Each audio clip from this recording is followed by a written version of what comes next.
বিসমিল্লাহির রহমানির রহিম। আমার কলিজি রান্না শেষ হইল। এবার ভাতের একটা ডেকোর সাজাই।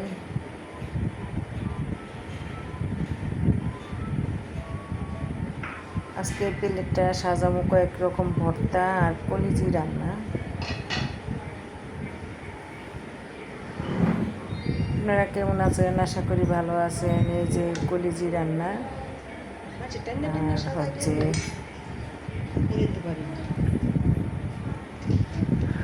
ভর্তা, আলু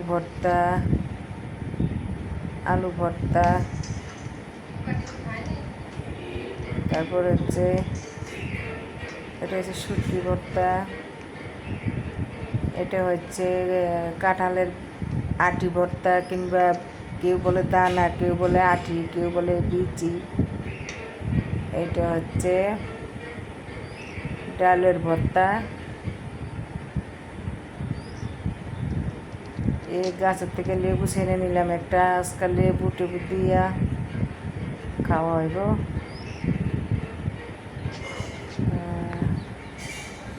এই গ্রামের বাড়ির মুরগি, লেবুটা কাটটা নিয়ে এবার আজকে সব গাছের থেকে পারলাম। লেবু, শসা গাছের, শসা পাড়াটা দেখাই নাই। রানতেও কষ্ট, খাইতেও কষ্ট। এই দেখেন বেশি কতক্ষণ লাগে সাজাইতে, খাইতে লাগে কতটুক টাইম। এবার ছিলবে একটা বোম্বাই মরিচ গাছের থেকে।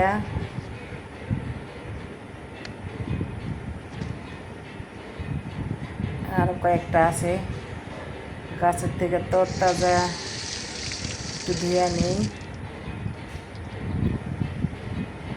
বোম্বাই মরিচ দিয়া কাঁঠালের আটি ভর্তা, শুটকি ভর্তা, ডালের ভর্তা, তারপর সে কলিজি রান্না একটু, আজকে দুপুরের খাবার।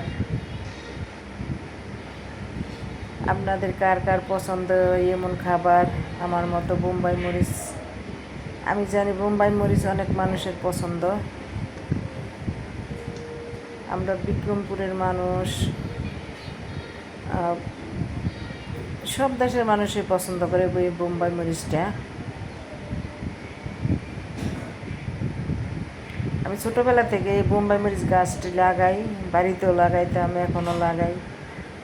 মানে সে প্রচুর ধরে। এবার তো ধরতেছে কম, বৃষ্টিতেই হয়ে গেছে, ধরছে তারপরে হালকা পাতলা।